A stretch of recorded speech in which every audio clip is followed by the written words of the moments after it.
We start, as always, as we visit with Cowboy head football coach Mike Gundy coming off the loss to Texas. And as you went back and watched, was there anything that jumped out that maybe you didn't catch initially? I was pretty spot on after the game with the turnovers. You had 4, and then you had the roughing the punter, which would make it 5, and then a kickoff return for a touchdown. So we talk about this each week. Till you get into the last 3 or 4 games of the year, well, fair to say middle of the season, which we're now in middle of the season, your discipline, your special teams, and turnovers usually dictate wins with teams that are somewhat equal. In this league, there's a lot of parity.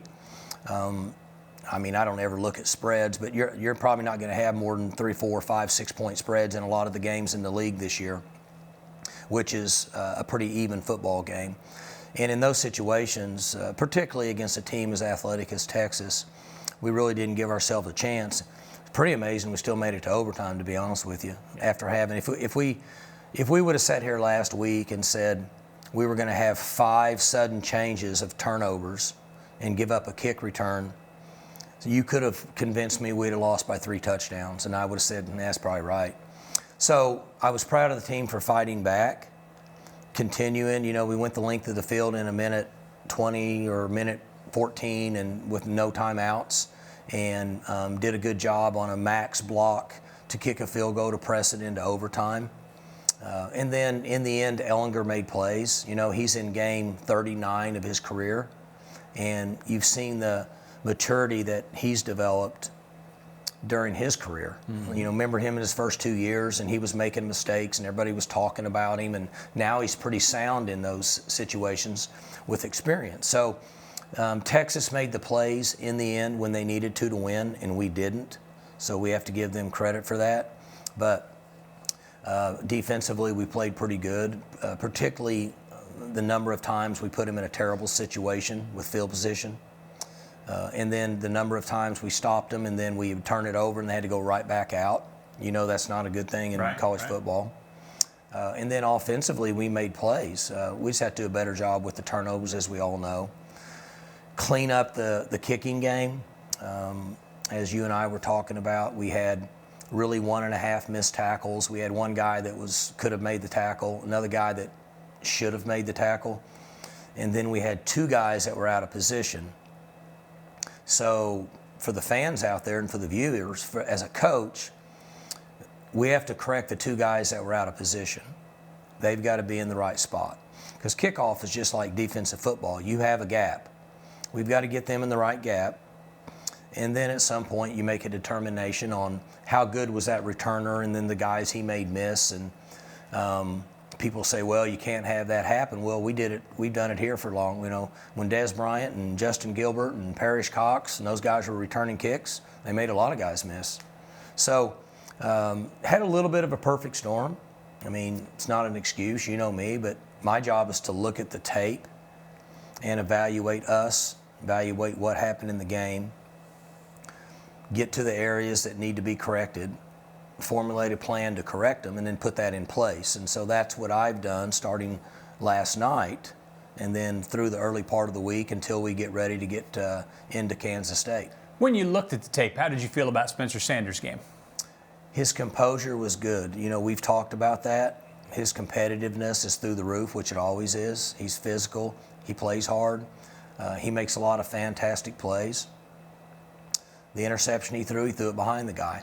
It just happened that when he threw it behind him, that guy was in good position. You can throw that ball a number of times and they're not going to intercept it because they're not in that position. So you have to give Texas credit for that. And then his release needs to be a little quicker. And then obviously we're trying to make a good throw. He's trying to make a good throw. Sometimes you're going to miss him. Ellinger missed some throws. Okay? His timing was just not as good. And then I talked earlier about he needs to be stronger with the ball at that mesh point with the running back. That cost us the fumble early in the game that we gave up 7 points. Other than that, his overall production was pretty high. Meanwhile, Tylan Wallace had another phenomenal game and made some terrific catches.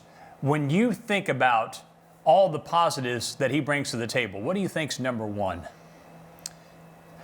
In the end, if you put aside leadership, team player, all the things that fit into our culture here at Oklahoma State, and you go to performance, the most important thing is production. You can't overlook production. So each player on a team, no matter what the sport, has a role to play. Whatever we ask them to do in the schemes that we put them in each week, and then they have to be productive.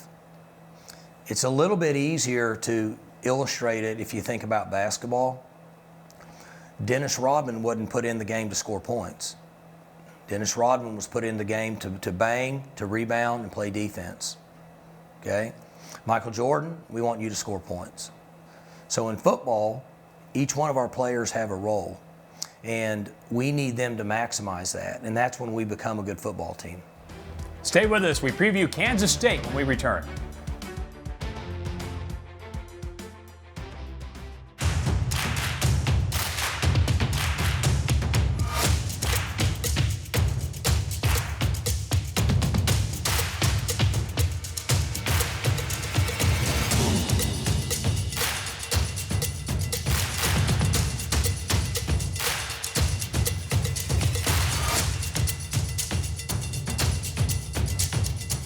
Gear up for fall at Academy Sports and Outdoors. It's time for Ask the Coach, presented by Academy Sports and Outdoors. Hey, Coach Gundy, how much are you involved in the offensive and defensive game plan each week?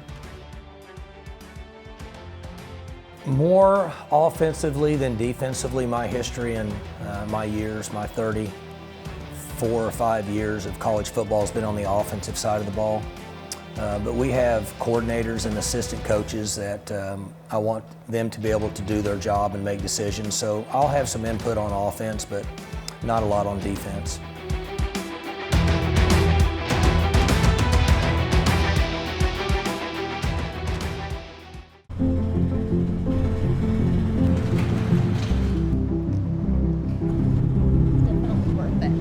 Butter lettuce over there? Yeah. Okay. All right. All right. Thanks, Thank you so much. You bet. Okay. Just try a little bit here. Hey, Jay, can you grab that? We'll get right on it. Thank you. I know how much you guys love tomatoes, so I have stories to tell you about these tomatoes. ADM milling is really a part of the fabric of the Enid community. So if we were to have lost them, it would have been more than the 70 jobs that they employ. OG&E, the City of Enid, and the Enid Regional Development Alliance were all great to work with. Not only does it allow for the growth of the new mill, but also the power is there to make that happen for the future.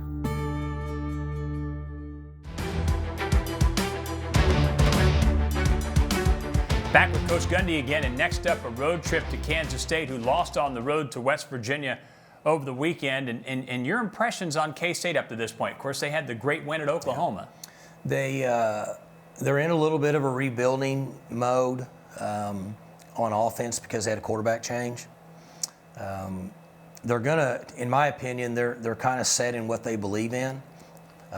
He's had success prior to his arrival at Kansas State. So I'm guessing as an outsider looking in that he feels the same way I do about my years of service here. We're not going to get far away from what we believe in.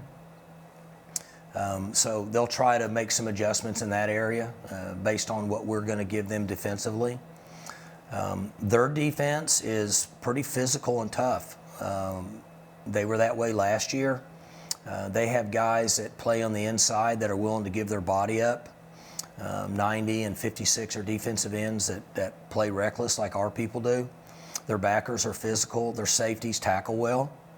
So you see a lot of the characteristics of us and them, and it looks a lot the same in the way they play defense. So they've had really good success defending the run. They're not easy to run against. They play with their nose guard and their guards on defense. Most teams have somebody over the center, and then they'll have the other guy in a 3 technique, which will be the outside shade of the guard.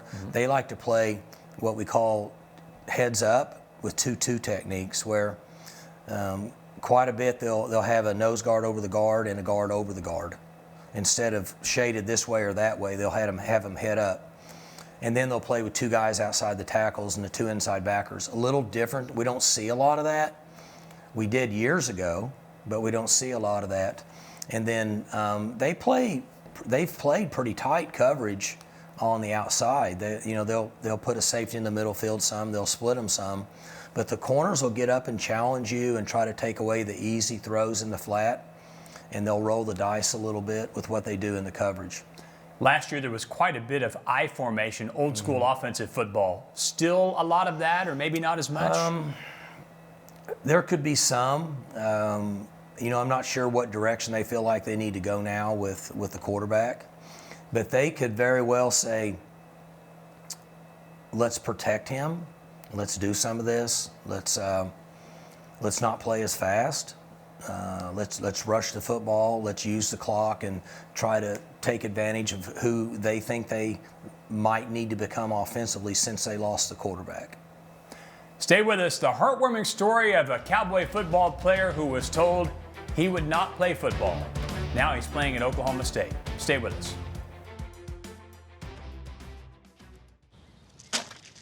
You need more layers, diagonal layers. I got it, Ron. Thanks. Leave him alone, Dad. Oh, honey, you should use ice blocks instead of cubes. No, Bud Light Seltzer goes on top. Diagonal layers. Did you pre-chill the Bud Light lemonades? Need more ice. And diagonal layers. I mean, if you're gonna do it right. I don't need my hands getting cold. Why don't you try using the Plumsky method? Brings out the citrus notes. Dad? Gotta crush the ice, son. Okay, I'm out. What's his problem? Whenever packing the cooler really matters, there's a Bud Light there.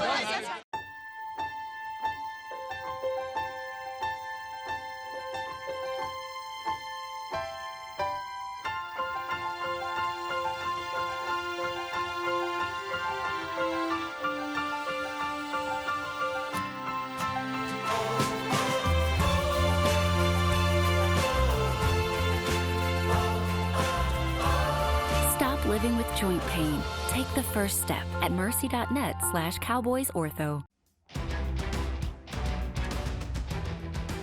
No matter where you are on the depth chart, seeing playing time in a conference game is a big deal, especially if you were told you would never have this opportunity. I'm definitely blessed to kind of be where I'm at today. Zeke Zaragoza was never expected to be able to play football, let alone college football. At just 3 years old, Zeke's life changed forever. Kind of went from being a normal 3-year-old child to completely disabled. Couldn't sit upright. I couldn't walk, couldn't throw a ball, couldn't eat, couldn't feed myself, just because my muscles were just uncontrollably shaking. After dozens of doctor's visits, Zeke was ultimately diagnosed with opsoclonus myoclonus syndrome, a rare disease that affects 1 in 10 million people per year. He said he's considered severe and the chances of him really becoming a child that lives a normal life are not that great. So he said, we hope he can walk. If we treat aggressively, we have hope that he can walk, but he'll never be able to ride a bike. He won't be able to throw a ball, play a sport, he'll just be a kid, be a kid, but not be able to do those things. Zeke's family chose to treat his OMS aggressively. I went through chemotherapy, physical therapy, occupational therapy, did those for a few years, just learning how to stack blocks on each other, learn how to walk again since I was just completely disabled from all those things. By age 7, Zeke was in remission. And when he got to high school, he was ready to hit the gridiron. I still didn't think he'd be able to have a sports life, competitively at least. Maybe he'd be able to play, but he'd be that kid that was, always struggling to keep up and be a part of the team. Luckily for Zeke, that wasn't the case. He would go on to play at an NAIA school and then at a junior college closer to home in California. That was until back in January when he got a phone call from Stillwater, Oklahoma. He gets off the phone and we're like, who was that? And he was like, that was Oklahoma State. We're like, what? Stop the car, wait a second, don't mess with us. What? He's like, yeah, Mom, that was Oklahoma State.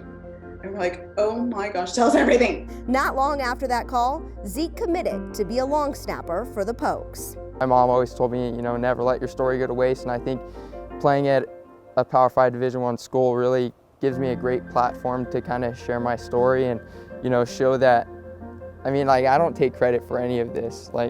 I believe God did a miracle on me, and that He really healed me for me to use His story, and so He gave me this platform. And Zeke got to put that platform to good use in Week 3 of the 2020 season. The Cowboys were playing Kansas, and after building a sizable lead, Zeke was sent in to long snap. I knew right away that, I was just excited to get out there. So I was just like, man, I hope my parents saw me out there because long snappers kind of low key, and I was like, I wonder if they saw me, but they did. So it was great being able to get out there and participate. We were literally just my stomach was tickling, our hearts were pounding, we were crying. It was just so joyous. It was so amazing. During the game, Zeke's mom sent out a tweet about her son's journey to Power 5 football, and it received a pretty amazing response. My mom was she told me that she posted something and she said that it's going viral, and I was like, I don't know, I don't know if she knows what viral means, so I was like, oh, maybe it's 30 likes. So then I got on the bus and opened it, and it was at 300 likes, and I was like, oh, dang. And yeah, on that whole bus ride home, I just kept getting notifications on the tweet and everything, and it kind of it made things in perspective that, this all kind of really happened, and all that hard work paid off, and it was just a reminder of what God did for me. He let me feel exactly what I wanted to feel when I decided to go on this path. As Zeke's journey continues, he and his family will be forever grateful for a university who took a chance on a kid who was once told he'd never have an opportunity like this.